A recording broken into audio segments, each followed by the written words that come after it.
In this lecture, so we are going to start linear equation in two variables. तो first of all हम ये देखेंगे कि linear equation in two variables ये होता क्या है, फिर उसके बाद से उसके मेथड्स पढ़ेंगे, फिर उसके कैलकुलेशन पार्ट पढ़ने वाले हैं. तो linear equation in two variables का सिंपल मतलब है कि पेयर ऑफ लीनियर इक्वेशन इसमें होंगे. एक इक्वेशंस ऐसे जिसमें दो वेरिएबल्स होंगे अलग अलग और वो पेयर्स में होंगे. फॉर एग्जांपल अगर हम बात करें तो a1x plus b1y plus c1 equal to 0, ये एक हो गया लीनियर इक्वेशन. इसी के एक पेयर में और हम लेने वाले हैं. तो a2x plus b2y plus c2 equal to 0. इस टर्म को बोलेंगे हम pair of linear equation in two variables x और y, और पेयर मतलब ये पेयर में इक्वेशन है. तो जब ऐसे क्वेश्चन आते हैं इनको हम बोलते हैं linear equation in two variables के क्वेश्चंस. इनको हम x और y की वैल्यू फाइंड करने के लिए इसमें हम तीन मेथड आज पढ़ेंगे. Graphical method, substitution method and elimination method. Cross multiplication method भी हमारे चैप्टर में पहले था, लेकिन according to the new policy of NCERT वो मेथड रिमूव कर दिया गया है. तो मेथड का हम नाम पहले देख लेते हैं. The first one is graphical methods.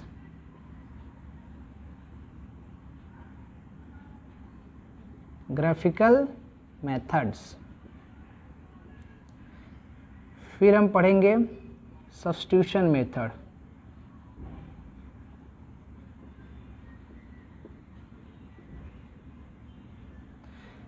and then elimination method.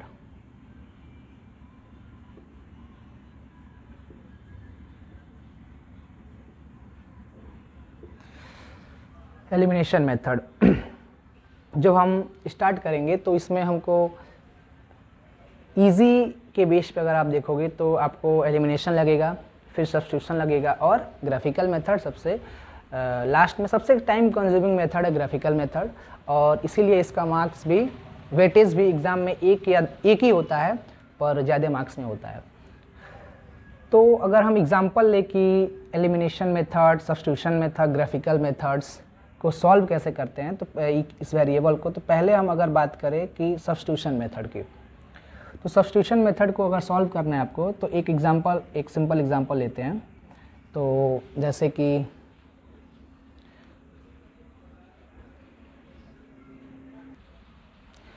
Okay, तो हमने एग्जांपल लिया x plus y equal to 3 and 4x minus 3y is equal to 23. तो इसको हम सब्स्टिट्यूशन मेथड से सॉल्व करेंगे.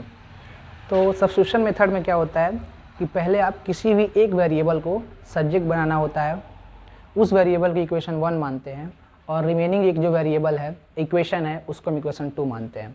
फिर उसकी वैल्यू इक्वेशन 2 में पुट करते हैं, फिर हमारी किसी एक वेरिएबल की वैल्यू फाइंड होती है. एग्जांपल में देखते हैं. जैसे इक्वेशन हमने लिया पहले x plus y equal to 3.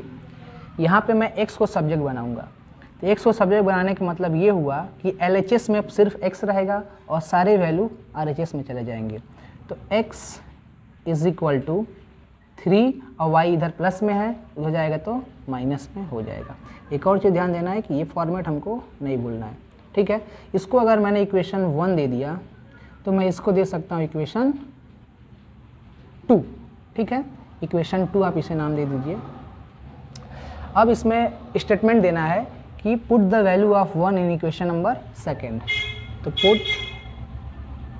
x is equal to कितना है 3 minus Y in equation second. तो इक्वेशन सेकेंड को हम पहले लिखेंगे यहाँ पे. तो 4x minus 3y is equal to 26.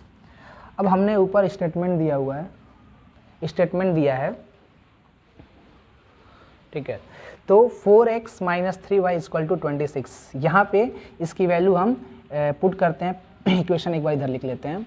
4x minus 3y is equal to 26, और x की जगह पे हम पुट करने वाले हैं 3 माइनस वाई. तो 4 bracket 3 minus y minus 3y is equal to 26. अब यहाँ पे हमें ब्रैकेट को ब्रेक करना पड़ेगा। तो ब्रैकेट ब्रेक करने के लिए 4 3 ज़ा 12, 4y एंड यहाँ माइनस है तो ब्रैकेट से यहाँ पे कोई वैल्यू यहाँ पे मतलब नहीं है, तो फिर यहाँ पे -3y is equal to 26। Now अब हमको क्या करना है, 12 -4y एंड -3y, ये हो जाएगा -7y इज इक्वल टू 26। अब 12 इधर प्लस में उधर जाएगा तो माइनस हो जाएगा, तो -7y इधर सब्जेक्ट रहेगा और 26 - 12, तो -7y इज इक्वल टू 12 - 26, तो 6 में से 4 जाएगा, 2 जाएगा 4, 2 में से 1 जाएगा 1। तो अगर आप देखें तो y इज इक्वल टू क्या आ जाएगा 14, इधर ये मल्टीप्लाई में है तो डिवाइड में आ जाएगा, तो -7, तो 7 2 ज़ा 14, तो y इज इक्वल टू आया -2, y इज इक्वल टू आया -2। ठीक है, अब y की वैल्यू आ गया, फिर से स्टेटमेंट देंगे। अब यहाँ पे हमारा पोर्शन खाली है तो यहाँ लिख सकते हैं कि put y is equal to -2 in equation number 1। Equation 1 हमारा क्या था, x is equal to 3 - y, तो x is equal to 3 minus y की वैल्यू क्या क्या आया है -2, तो मतलब ब्रैकेट में होगा यहाँ पे -2, तो x is equal to minus और माइनस माइनस प्लस, तो +2, तो x इज इक्वल टू क्या आया 5। तो आपने देखा कि हमने सब्स्टिट्यूशन मेथड से x की वैल्यू निकाला 5 और y की वैल्यू निकाला -2। तो यहाँ पे लिखेंगे therefore x is equal to 5 and y is equal to -2, ये हमारा है रिक्वायर्ड आंसर।